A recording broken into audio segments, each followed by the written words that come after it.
La mer ne devrait pas être si loin, mais c'était le cas, des centaines de mètres en arrière, comme s'il avait été retenu par une force invisible. À 6h17, les habitants de Port-au-Brume se sont réveillés dans un silence inquiétant. Pas de vagues, pas de mouettes, sans le bruit incessant de l'eau qui s'écrase contre les rochers, du vent, tout simplement, et du sable à nu. Beaucoup de sable. Le fond marin était à découvert, bateaux échoués sur la vase. Des poissons se débattent sur le sol humide. Et quelque chose de plus, structure, trop droit pour être naturel.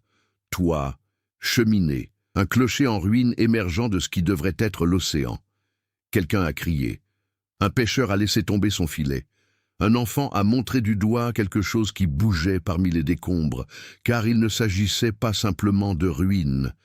C'était un village entier, et pas n'importe quel village, Hérat Saint-Véran-sur-Mer, disparu officiellement en 1968. Englouti par une violente tempête, classé comme tragédie maritime, des centaines d'habitants évacués, aucun survivant confirmé, et d'après les rapports de l'époque, complètement détruit. Mais maintenant, 40 ans plus tard, il était là, trop intact, comme s'il avait été conservé, congelé, en attendant. Et puis quelqu'un s'est rendu compte de quelque chose d'encore pire. Des lumières étaient allumées à l'intérieur d'une des maisons. Mais rien de tout cela n'a commencé ce matin-là. Lorsque le téléphone a sonné à 6h32, Camille Durand était déjà levée.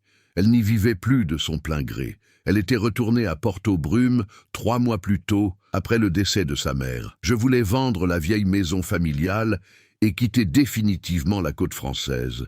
Mais ce matin-là, le passé en décida autrement. « Il faut absolument que tu viennes à la plage », dit le maire d'une voix tremblante. « C'est Saint-Véran. » Ce nom transperça Camille comme une lame. Saint-Véran-sur-Mer, le village où son père est né, le lieu qui a disparu en 1968, l'endroit dont la famille n'a plus jamais parlé. Elle s'est rendue en voiture au point de vue côtier, et il vit.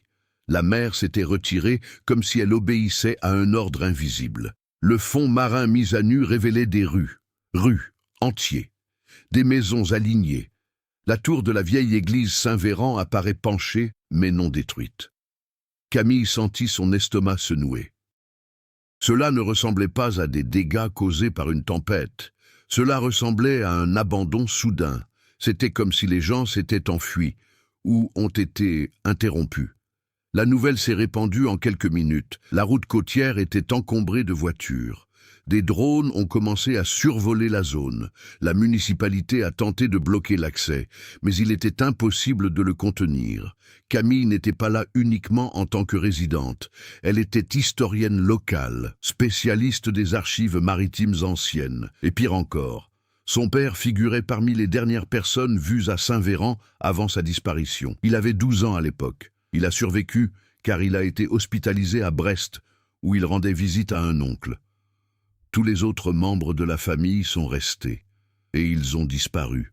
Il n'y a jamais eu de corps, il n'y a jamais eu d'épave. La version officielle a toujours été une tempête inhabituelle. Le village a été emporté par la mer. Mais en y regardant de plus près, les maisons étaient encore debout. Les fenêtres sont intactes, aucun signe d'impact violent. Il y avait quelque chose qui clochait. À 7h15, des pêcheurs ont commencé à marcher vers les ruines mises au jour. La marée était si basse que cela semblait impossible, comme si l'océan s'était temporairement vidé. Camille est descendue elle aussi. Chaque pas dans la boue était pénible.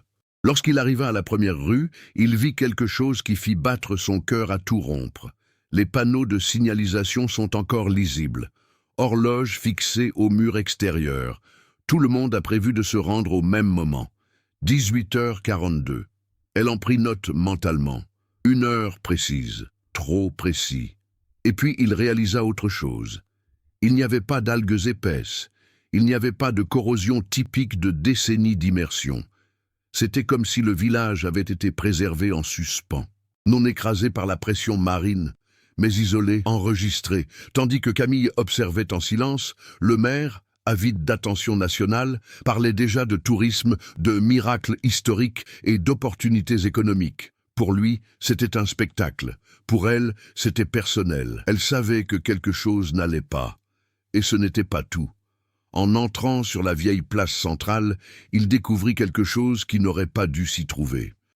Un tableau noir encore fixé au mur de l'école, avec une phrase écrite à la craie. Les lettres étaient intactes, comme si elles avaient été écrites hier. Ne regardez pas la mer après le signal. Ne regardez pas la mer après le signal. Camille sentit un frisson lui parcourir l'échine, car d'après les documents officiels, la tempête a été soudaine. Il n'y a eu aucun avertissement. Il n'y avait pas le temps d'écrire des messages. Alors, qui a écrit ça? Et quel était ce signal? À 8h03, les sirènes ont retenti sur la route côtière. Des véhicules du gouvernement régional sont arrivés. Équipes scientifiques, militaires, isolement immédiat. Un ordre a été annoncé. Personne ne doit rester dans la zone exposée. Camille aperçut l'un des officiers les plus âgés qui observait les ruines avec tension, sans surprise, avec reconnaissance. Elle réalisa à ce moment-là, la disparition de 1968 n'a peut-être jamais été qu'une simple tempête, et la mer ne s'est pas retirée par hasard. Il a révélé quelque chose qui aurait dû rester caché, et si l'océan se retirait, il reviendrait lui aussi. La question n'était pas de savoir si. C'est à ce moment-là. Et qu'arriverait-il à la personne qui se trouvait là lorsque cela s'est produit? La mer restait immobile, comme s'il attendait. Camille savait que cette fenêtre d'opportunité ne durerait pas éternellement. Des marées anormales pouvaient se produire pendant des heures, mais jamais aussi longtemps. Et pourtant, l'océan restait lointain, comme si elle avait été attirée par une force plus puissante que la gravité. Ignorant de l'ordre officiel, Camille courut vers la rue où se trouvait autrefois la maison de ses grands-parents. Elle connaissait l'adresse par cœur. Numéro 12, porte bleue. Quand il est arrivé, mon cœur a failli s'arrêter. La porte était entr'ouverte, comme si quelqu'un était parti précipitamment. Elle entra. L'air ne sentait pas la moisissure marine. Ça sentait la maison fermée, sec. Les meubles étaient intacts, des plats sur la table, une chaise qui est tombée, une radio portable sur le buffet. Elle a appuyé sur le bouton par impulsion, rien. Mais lorsqu'il retourna l'appareil, il vit quelque chose qui lui donna la nausée. L'horloge intégrée à la radio, arrêtée. 18h42, même horaire que les autres. Le temps n'avait pas seulement été interrompu, il avait été congelé. Dans l'arrière-salle, elle a trouvé quelque chose d'encore plus personnel. Un tiroir ouvert. À l'intérieur, un cahier d'écolier. Elle appartenait à sa grand-tante, Margot, qui avait 16 ans en 1968. La dernière page était remplie d'écritures hâtives. Ils nous ont dit de ne pas regarder. Le prêtre a sonné la cloche 3 fois. Le ciel est devenu blanc. La mer est devenue trop calme. Ce n'est pas une tempête, c'est un signe. Camille sentit sa respiration se bloquer dans sa gorge. Il n'a été fait mention d'aucune tempête à cet endroit. Il y avait eu des préparatifs, avis. C'est un signe. Elle a entendu des pas dans la rue. Il a caché le carnet dans son sac à dos. Il a quitté la maison. Et il trouva 2 hommes en uniforme au coin de la rue. Ce n'étaient pas des policiers locaux. Ils ne portaient aucun signe distinctif visible. Ils se sont contentés de regarder. Sans entraver, sans parler, comme s'ils comptaient le temps. Camille suivit le chemin jusqu'à l'église. La tour penchée projetait une longue ombre sur la place. Les portes étaient verrouillées, mais déverrouillées. À l'intérieur, le silence était oppressant. Banques organisées, bougies fondues, une horloge murale arrêtée à 18h42. Elle grimpa jusqu'au clocher. La cloche était intacte, mais quelque chose était attaché à la corde. Un tissu blanc, noué, serré, comme si quelqu'un avait empêché la cloche de sonner à nouveau. Elle jouait du métal, froid, pas rouillé, et puis il remarqua quelque chose par terre. Marquage circulaire, pas de centre naval, usé sur la pierre, comme si quelque chose avait été placé là à plusieurs reprises. Un cercle parfait, elle l'a mesuré mentalement, de la taille approximative du carré central, la même place où les horloges se sont arrêtées. À l'extérieur, un groupe de chercheurs installait des capteurs. Camille a surpris des bribes de la conversation. Anomalie magnétique persistante. Oscillation temporelle détectée. Il ne peut pas s'agir uniquement de marée gravitationnelle. Un jeune scientifique l'a reconnu. Vous êtes Durand, n'est-ce pas, un historien? Elle hocha la tête. Il parla doucement. Les instruments enregistrent quelque chose d'étrange. Le village ne semble pas avoir été submergé depuis 40 ans. C'est comme s'il était hors du cours normal du temps. Elle sentit le monde basculer. Qu'est-ce que cela signifie? Il hésita. Cela signifie que je n'ai peut-être jamais vraiment été ici. Avant qu'il puisse s'expliquer davantage, un agent l'a appelé brusquement. Les mesures ont été interrompues. Le matériel a commencé à être démantelé, trop rapide, comme si quelqu'un avait décidé que l'on collectait trop d'informations. À 11h27, le vent a tourné. L'air devint lourd. Camille se trouvait sur la place lorsqu'elle l'a remarqué. Une légère vibration sous les pieds, comme un train au loin. Les fenêtres des maisons commencèrent à refléter la lumière d'une manière étrange. Et puis, un son profond, ne venant pas de l'océan, mais du village même, comme si la terre respirait. Les horloges qui ont été arrêtées, ils ont émis un petit claquement. L'aiguille des minutes a avancé d'1 millimètre. Et il est revenu. Il est encore 18h42. Mais pendant une fraction de seconde, Camille vit 18h43. Elle a compris à ce moment-là, le nom du village n'était pas divulgué. Il réapparaissait. Et peut-être était-ce encore au milieu d'un événement inachevé. Elle contempla l'horizon. La mer se mit à trembler, n'avance pas, mais ondulant comme une surface de verre vibrante. Si les événements de 1968 devaient se répéter, quiconque se trouvait là pouvait disparaître avec eux. Rien ne se termine de façon neutre. Et maintenant, la question n'est plus seulement de savoir ce qui s'est passé en 1968. Mais que se passera-t-il si cela est sur le point de se reproduire? Le bruit a commencé à 11h31. Cela ne venait pas de la mer. Il venait de l'église. Une seule sonnerie de cloche. Tombe. Profond. Impossible.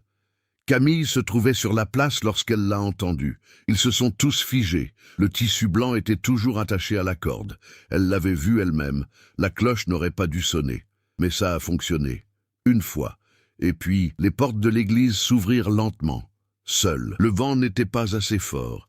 L'air redevint lourd, denso, comme avant un orage électrique. Mais le ciel était bleu. Sans nuages. Pas de tonnerre. Sans explication. Camille s'avança. Les équipes gouvernementales criaient à tout le monde de reculer. Mais personne n'a bougé. Parce que quelque chose sortait de l'église. Ne fonctionne pas. Pas étonnant. Marche. Un homme. Vieux vêtements. Pantalon en tissu épais, chemise claire avec le haut retroussé. Un air perplexe. Respiration rapide. Il regardait autour de lui comme quelqu'un qui se réveille d'un cauchemar. Puis il demanda d'une voix rauque, « Qu'est-il arrivé à la mer ?» Silence absolu. Camille a reconnu le visage avant même d'accepter. De vieilles photos chez le père, albums de famille, des histoires chuchotées. Era André Durand, le frère aîné de ton père, déclaré mort en 1968. Il avait 22 ans lorsque le village a disparu. Et voilà, sans prendre un seul jour de plus. Un des soldats a tenté de s'approcher. André a reculé. Effrayé. « Où sont tous les autres ?» demanda-t-il. Le prêtre a dit de ne pas regarder. Il s'est arrêté au milieu d'une phrase. Il se tourna lentement vers la mer. Même de loin, l'océan se remit à vibrer. Camille courut vers lui. « André !» Sa voix s'est brisée. « On est en 2008. » Il rit nerveusement. « Non. C'est 1968. Nous étions sur la place. La cloche a sonné 3 fois. Le ciel est devenu blanc. Elle sentit son sang se glacer. « Vous souvenez-vous de ce qui s'est passé ensuite ?» Il secoua la tête. « Rien, juste le silence. » L'un des scientifiques a chuchoté derrière elle. « Ce n'est pas un survivant. C'est un déplacé. » À 11h34, les horloges de la place ont commencé à sonner.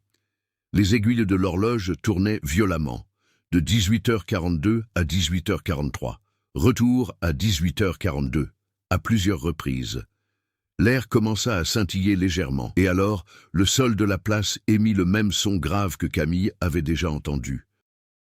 André lui serra le bras fermement. Ça recommence. La mer, qui était jusque-là lointaine, commença à avancer. Mais pas comme une vague, comme un mur, vertical, silencieux, émergeant au loin comme du verre liquide. Les gens présents sur la plage se sont mis à courir. Les soldats criaient des ordres incohérents. Mais personne ne pouvait expliquer ce qu'ils voyaient. Camille regarda André. « Vous devez partir d'ici. » Il secoua lentement la tête. « Je ne peux pas. » « Pourquoi ?» Il regarda l'église. « Parce que je ne suis jamais parti. Le monde semblait basculer. Elle a compris trop tard. Il n'avait pas survécu. Il a été arrêté juste avant l'événement. Et le village tentait de se relever. Le mur d'eau s'arrêta à quelques mètres du bord des ruines. Gelé, hasard, propriété, comme une photographie, et puis une deuxième silhouette apparut à la porte de l'église. Une femme, regard vide, vieille robe. Elle tenait quelque chose dans ses mains, une horloge. Il est 18h42. Camille l'a également reconnue. C'était Margot, l'auteur du journal, vive, intacte, mais avec des yeux qui ne clignaient pas. Et derrière elle, d'autres silhouettes commencèrent à se dessiner. Des dizaines, des habitants de 1968 marchent lentement vers la place, comme s'ils obéissaient à un appel. Le village ne faisait pas que réapparaître, il rejouait le moment précis de la disparition. Et tous ceux qui étaient là, cela pourrait être intégré à l'événement. Le choc était évident. 1968 ne fut pas une année de destruction. Il s'agissait d'un déplacement collectif, et le cycle redémarrait. Le mur d'eau restait suspendu, propriété, silencieux, comme si l'océan attendait un ordre. Les résidents de 1968 continuaient de quitter l'église, sans courir, sans crier. Ils se dirigeaient vers la place comme s'ils revivaient une expérience déjà vécue.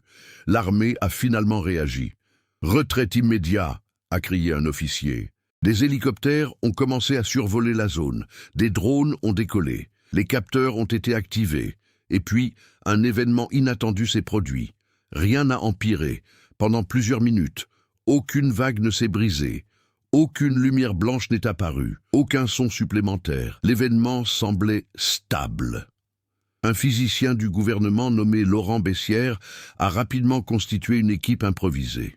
Il pourrait s'agir d'un phénomène combinant des forces de marée gravitationnelles extrêmes et une anomalie électromagnétique, a-t-il expliqué. Il parla rapidement, confiant. Le village a probablement été enseveli par un séisme et préservé dans des poches de sédiments. La pression océanique a maintenu sa structure. Aujourd'hui, une rare conjonction de forces lunaires l'a mise au jour.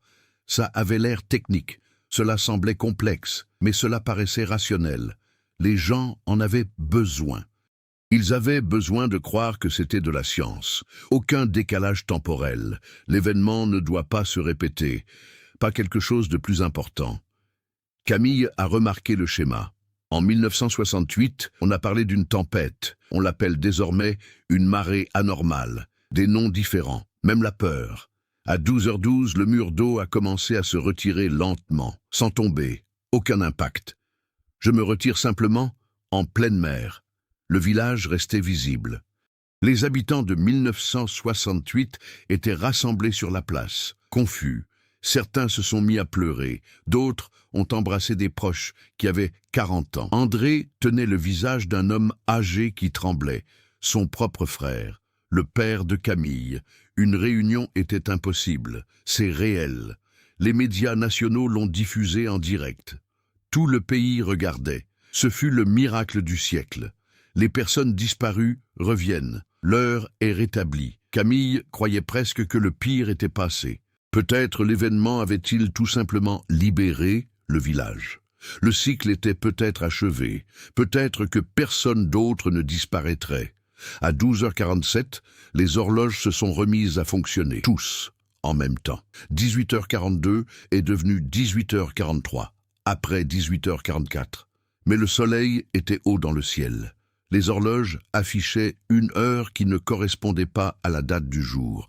Et puis André se mit à trembler. Camille lui tenait les épaules. « Tout va bien, vous êtes là. » Il cligna des yeux. Confus, Il leva les yeux vers le ciel. La cloche n'a pas encore sonné 3 fois. Son cœur se serra. « André, c'est fini. » Mais il n'écoutait pas. D'autres habitants se mirent à murmurer la même phrase, comme un écho. Il n'a pas encore été joué 3 fois. La cloche de l'église se mit à sonner. Une fois, le son traversa le village comme une lame. Certains soldats se bouchèrent les oreilles. Camille courut jusqu'au clocher. La corde était toujours nouée, mais la cloche sonnait toute seule. Deuxième sonnerie, plus fort. Le sol se remit à vibrer. Les habitants de 1968 commencèrent à se tourner vers la mer, tous en même temps. Même ceux qui semblaient auparavant au courant. Comme si une commande avait été activée. Camille a crié « Ne regardez pas, trop tard !» Troisième sonnerie. Le ciel est devenu blanc. Pas comme la lumière du soleil, mais en superposition, comme si 2 réalités s'alignaient. La mer n'a pas avancé cette fois-ci. Le village commença à perdre son identité. Les contours des maisons devinrent translucides. Les visages ont commencé à devenir flous. André lui serra la main fermement. C'est le signal. Camille a essayé de l'éloigner, mais il n'était pas tout à fait présent. Son père essayait de le retenir de l'autre côté. 2 époques qui se rencontrent. Et puis, il s'est passé quelque chose d'inattendu. Un des soldats qui filmait le phénomène a commencé à disparaître. Pas les habitants de 1968. Il, l'homme moderne. Équipement moderne. S'estompant petit à petit, comme s'il était remplacé. Compensation. Équilibre. Le village ne se contentait pas de revenir. Je changeais la patte. Échange de présence. Si une personne née en 1968 venait à partir, ce poste était occupé par une personne en 2008. Le faux sentiment de sécurité s'est dissipé. Le gouvernement n'avait aucun contrôle. La science ne pouvait pas l'expliquer. Et l'événement n'autorisait pas l'entrée. Je recalculais la disparition. Camille réalisa quelque chose de dévastateur. Le village n'a jamais été détruit. Il était en pleine transition, piégé dès le signal donné. Et tous les 40 ans, il cherchait à se compléter. Et il fallait bien que quelqu'un reste. Le soldat a complètement disparu. Il n'y a pas eu de cri final. Il n'y a pas eu d'explosion. Elle a tout simplement perdu sa définition et a cessé d'exister.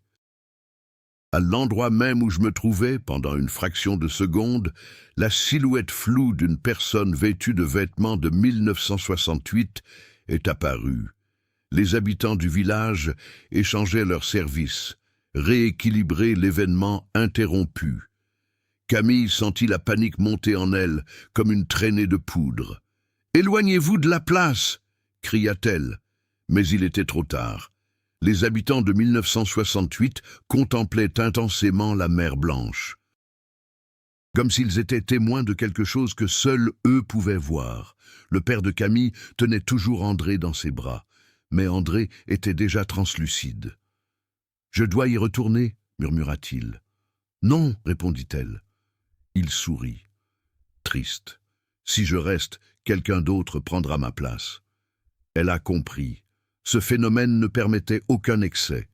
Il n'autorisait pas le chevauchement. Si 40 années étaient divisées, quelqu'un paierait. Camille a couru jusqu'à l'église. Le cercle usé dans la pierre du navire vibra légèrement. Elle s'est agenouillée. Il plaça sa main au centre. Il avait chaud. Comme l'énergie stockée, il se souvenait du journal intime de Margot. Ne regardez pas la mer après le signal. L'erreur n'était peut-être pas de regarder, il s'agissait peut-être de rester sur la place. Le point central du phénomène résidait peut-être là, le cercle. Elle a commencé à prendre contact. La cloche a sonné 3 fois en 1968. Les villageois se sont rassemblés sur la place du village. Le signal provenait de la mer, mais l'activation semblait se concentrer dans l'église.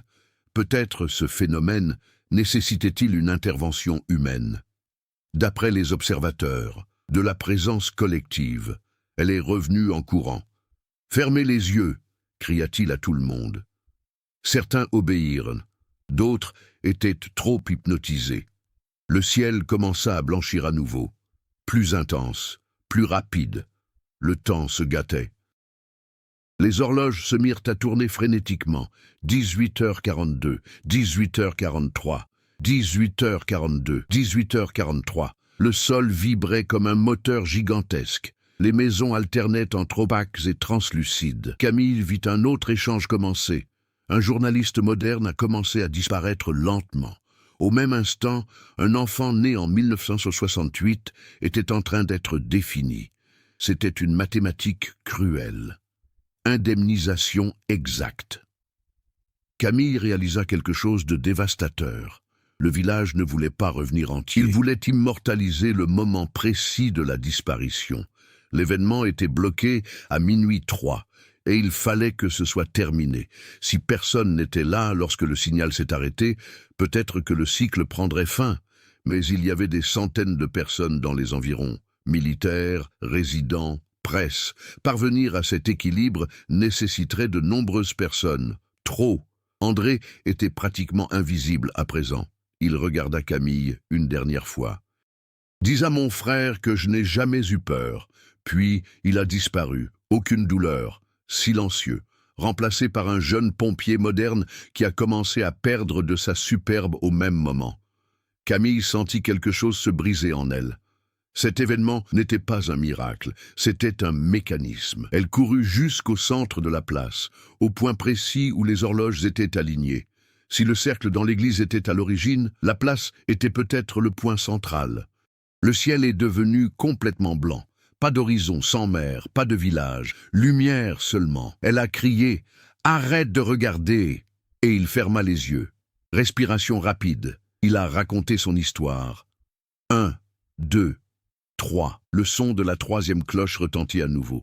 Mais cette fois, personne ne regardait la mer. Le silence qui suivit fut différent. Pas éclatant, pas lourd, juste le silence. Le sol a cessé de trembler. La lumière s'est atténuée. Et quand Camille ouvrit les yeux, le village était désert. Aucun résident depuis 1968. Aucun soldat ne disparaît. Pas de murs d'eau, que des ruines, immobiliers, vieux, âgés. Voici à quoi il devrait ressembler après 40 ans d'immersion. La mer commença à se retirer, lentement, naturelle, sans violence. Mais quelque chose avait changé. Elle le sentait. L'événement n'avait pas redémarré. Mais cela ne semblait pas non plus complètement terminé. Et au centre de la place, il n'y avait qu'une seule nouveauté, une vieille montre de poche. Il est 18h43, la mer est de retour, pas comme un mur, comme une marée normale, silencieux, inévitable. En quelques minutes, l'eau a commencé à recouvrir les premières rues de Saint-Véran-sur-Mer. Les équipes gouvernementales réclamaient une évacuation permanente.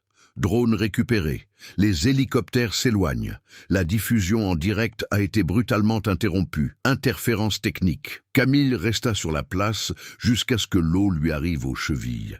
Il tenait la montre de poche à la main. Lourd. Froid. Elle l'a ouvert. 18h43. Et gravé à l'intérieur du couvercle, quelque chose que je n'avais jamais vu auparavant. Le troisième regard ouvre la porte. Le troisième œil ouvre la porte. Elle sentit son cœur s'emballer. Le journal intime disait de ne pas surveiller le signal. Mais l'inscription mentionnait un troisième œil. Pas de troisième touche. Troisième perspective. Elle a tourné l'horloge. Il y avait un petit miroir intérieur discret, vieux, brillant, une réflexion. Elle comprit soudain. En 1968, tous les regards étaient tournés vers la mer. En 2008, tout le monde la regardait à nouveau. Le phénomène n'était pas uniquement physique, il s'agissait d'une étude observationnelle. Il avait besoin d'être vu, j'avais besoin de témoins, j'avais besoin d'une attention collective.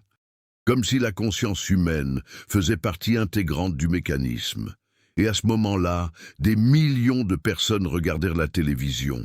Des millions de personnes regardent, même de loin. La troisième perspective n'était pas individuelle. C'était un effort collectif. Le village ne cherchait pas à revenir. J'essayais de laisser une trace, préservée au moment de sa disparition. Tous les 40 ans, lorsque les conditions géologiques et lunaires coïncidaient, l'événement devenait visible. Mais seulement s'il y avait suffisamment d'observateurs. Pas de recherche, pas d'activation. D'un regard, un changement. Camille regarda vers la côte. Même si la mer recouvrait tout, Les caméras continuaient de filmer. Elle a pris une décision. Il a couru jusqu'au camion de transmission locale qui était encore en cours de démontage. Il est monté dans la cabine. Il a saisi le micro ouvert. Et il a dit, en direct à la radio, « Arrêtez de regarder ». Les techniciens ont tenté de l'arrêter. Mais le signal était déjà actif. Si vous regardez ceci, éteignez-le immédiatement. Ne regardez pas la mer, ne partagez pas les images, ne fixez pas l'écran. L'eau montait. Le village commençait à perdre à nouveau son identité. En 1968, ils ont cherché. En 2008, nous avons cherché à nouveau. Si nous continuons à chercher, le cycle ne s'arrêtera jamais. Les réseaux ont commencé à s'effondrer. Signal instable. Les transmissions sont interrompues. Mais pendant quelques secondes cruciales, des millions de personnes ont écouté, et beaucoup de gens l'ont éteint. Le nombre de téléspectateurs a chuté rapidement. Les drones ont atterri, caméras abaissées, les hélicoptères ont tourné le dos au village. Et puis, la mer s'est complètement retirée. Pas de lumière blanche, aucun déplacement requis, aucun échange. L'eau recouvrait Saint-Véran-sur-Mer. Comme si rien n'était apparu, l'événement n'a pas été mené à terme. Aucune compensation n'a été versée. Aucun nouveau signalement de personnes disparues n'a été enregistré, parce que, pour la première fois, personne ne regardait. Quelques jours plus tard, les analyses officielles ont conclu « phénomène de marée extrême avec illusion d'optique collective ». Le gouvernement a mis le projet de côté. Les médias se sont désintéressés. Le village disparut à nouveau sous les flots. Mais Camille connaissait la vérité. L'événement nécessitait des observateurs. C'était un phénomène dépendant de la conscience, une anomalie qui n'existait pleinement que lorsqu'on en était témoin, comme si le temps lui-même, à ce moment précis, était instable jusqu'à confirmation par des yeux humains. Et il y avait un dernier détail. Lorsqu'elle est rentrée chez elle ce soir-là, elle a posé sa montre de poche sur la table. Il était 18h43, mais à minuit, discrètement. L'horloge affichait 18h44. Pas de sonnerie, pas de lumière blanche, sans que la mer ne se retire. Le cycle avait été interrompu, mais pas effacé. Il avait avancé d'1 minute. Le gouvernement a déclaré la zone maritime protégée permanente. La diffusion originale a fuité en ligne avant d'être retirée. La vidéo de Camille demandant aux gens d'arrêter de regarder est devenue virale dans le monde entier. Des théories ont émergé. Des scientifiques ont débattu du rôle de l'observation en physique quantique. Les sceptiques ont tenté de réduire tout cela à une hystérie collective. Mais ils n'ont jamais expliqué ces disparitions sélectives, même pas des montres synchronisées, même pas André Durand qui réapparaît sans vieillir. Et surtout, ils n'ont jamais expliqué pourquoi les émissions perdèrent le signal précisément lorsque l'audience passait sous un certain seuil. 40 ans plus tard, 2048, un nouveau documentaire a commencé à circuler en ligne. Titre: Saint-Véran, le village où la mer revient. Image ancienne. Extrait de l'émission de 2008. Des millions de personnes commencent à regarder. Au large des côtes françaises, des capteurs enregistrent une marée inhabituelle. Et à 18h44, la mer commence à se retirer à nouveau. Réfléchissez-y honnêtement. Si quelque chose ne peut exister que lorsqu'il est observé, oseriez-vous détourner le regard ou continueriez-vous à regarder, même en sachant que votre attention pourrait faire partie du problème? Commentez ici. Pourriez-vous l'éteindre? Ou bien cela resterait-il jusqu'au 3e signal? Car parfois, ce qui entretient certains mystères, ce n'est pas la mer. C'est à la personne qui décide de continuer à chercher de décider.